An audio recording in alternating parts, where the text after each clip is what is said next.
This is a story about how I stopped telling myself it was fine, how cutting loose was part survival and part strategy, and how, when karma finally tripped him, it was not some mystical strike from a vengeful universe.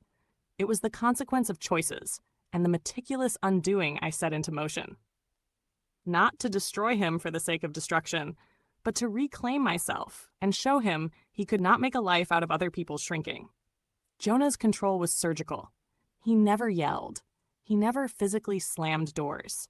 He preferred small, steady abrasion. Critical remarks disguised as jokes. A sudden, "That's not how you should do it," when I tried to cook. The way he would step between me and my phone as if he had a right to screen my messages for tone. He said, "I only want what's best for you, and I'm just trying to protect you." But protection in his grammar meant trimming my edges until I matched his silhouette. He profited off little victories.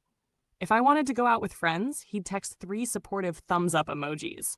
And then, at the last minute, ask for a rain check because he'd booked us a quiet night in instead.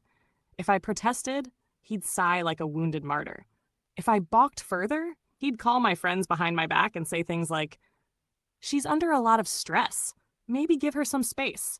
My phone would buzz with concerned texts from people who didn't want to upset him either. When I started looking for a better job, he applauded.